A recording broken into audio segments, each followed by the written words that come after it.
Carnegie Hall? That place is way too stiff for me. My music doesn't belong there.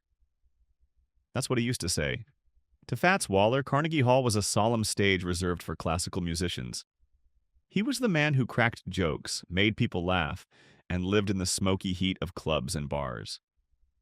Laughter, applause, cheers, that was his world.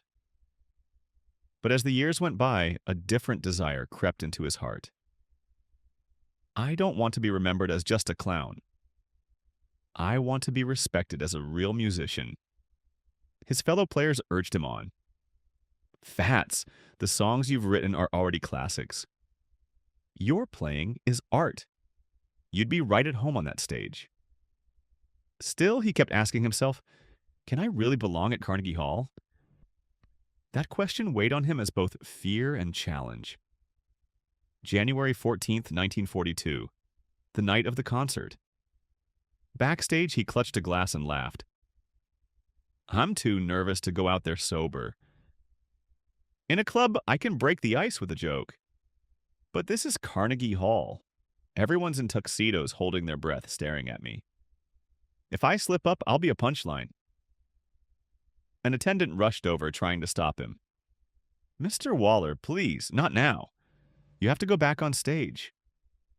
Fats sighed, then downed the drink in one go. Don't worry. One sip and the piano's my friend again. Once I'm out there, I'll come alive. Moments later, he was back at the piano. He opened with a gentle blues phrase, then slammed into grand chords that filled the hall.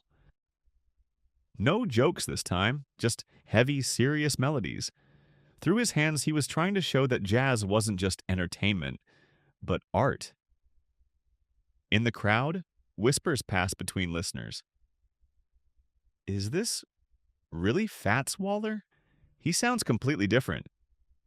Maybe tonight he wants to prove that jazz belongs here too.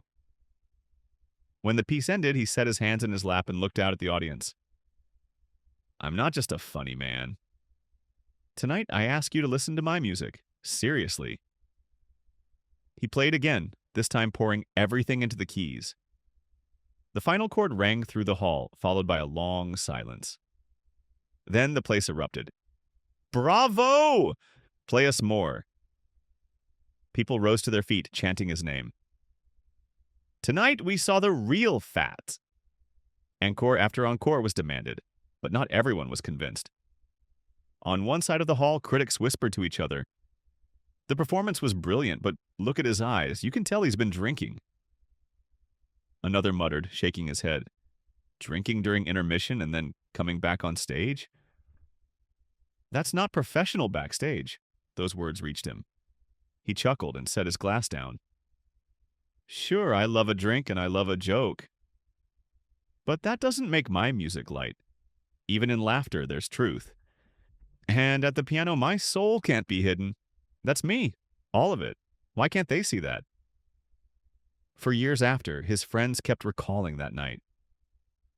That was the night Fats laid his soul bare behind the laughter. It was the only Carnegie Hall concert of his life.